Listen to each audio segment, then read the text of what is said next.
Hey everyone, Mulligan here, and welcome back to another episode of Eternal Errors. For those new, this is a series where we take a look at some mistakes I make and I attempt to educate others on what the correct decision is in a given situation. Typically, each episode focuses on a specific deck. This week we'll be covering Praxis Midrange. As always, I will include the current list I'm using in the comments section below. Also, the examples included will be a mix of clips from previous patches and clips that are more recent. Let's get started. The first game we'll be looking at is against Azazoth, who is on Fire Justice Primal Plate. I've been under pressure for a good amount of the game, but I'm still able to keep up with my opponent. It looks like I'm about to turn the corner once Azazoth reaches top deck mode. Champion of Fury comes down and I drop to 4 health. I have a choice between playing Heart of the Vault and killing Champion of Fury, or playing World Bearer Behemoth. Let's listen in and see what choice I make. Okay. That's fine, I guess. We definitely get time now.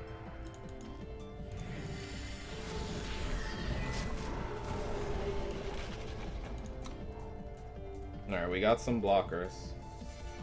I think if they... Okay. Ouch, that sucks. That was such a big top deck for them.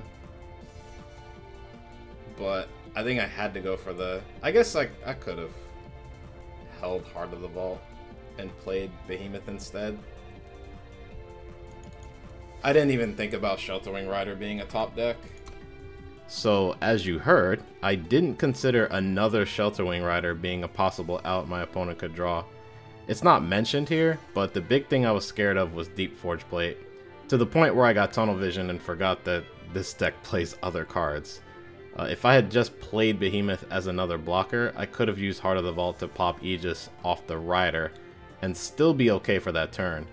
Permafrost wasn't a game ender and neither was Torch. Even Deep Forge Plate didn't win the game for my opponent, though it would have hurt me significantly. It's just important to consider all of your opponent's outs, and not just the one big namesake card in their deck. Next is a game against Swanky Pants, who is on Ikaria Blue. I've pretty much just been dirtling around with little dorks for the whole game, and any little board I put up has been swept away by Lightning Storm every time. Swanky uses Rise to the Challenge on turn 6, and I know that Ikaria is the target. Sure enough, on turn 7 she comes down. I have the Carnosaur ready to trade with Killer, but on my turn there's a Heart of the Vault on top of my deck. Let's listen in and see what happens.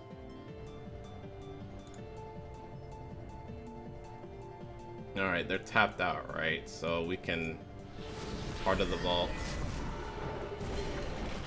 Oh man, I should have popped Aegis. I just assumed that there was no card I could draw that would God. That would have been so good. I'd still have Heart of the Vault around. I wouldn't have to use Carnosaur right now.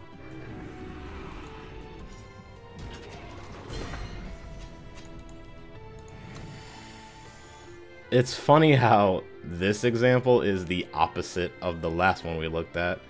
Instead of not playing around my opponent's possible outs, I didn't play to my own outs. Going with the card draw by playing Heart of the Vault off the top wasn't the wrong play since I had Zenith Initiation in hand. The problem, as you all saw, was hitting the wrong target.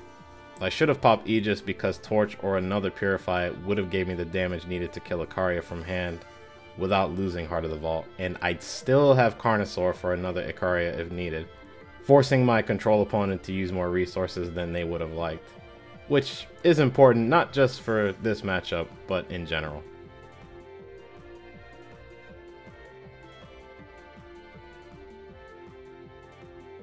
Finally, we've got a game against Illegalism, who is on a Fire Justice Shadow Gunslinger brew.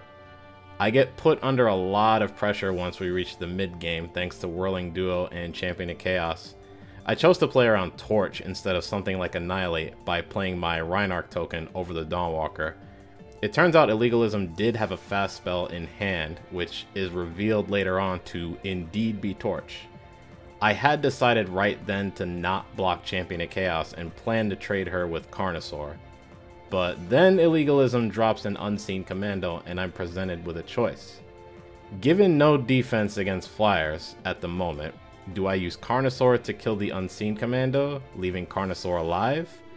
Or do I stick to the plan and trade Carnosaur for the Champion of Chaos? Let's listen in and see what line I go with. Like, if he has...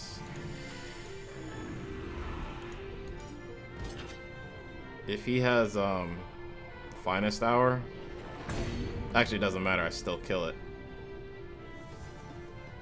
Alright, we're gonna chill. This might start becoming tradition in this series. Yes, I included this one, not because it was necessarily a misplay, but because I want to see what you all would have done in this situation. It turns out killing the Champion of Chaos actually bought me another draw, since I was left at 1 health. If I had gone with killing the Commando, and the game played out the exact same way, the second Champion of Chaos would have killed me on the spot.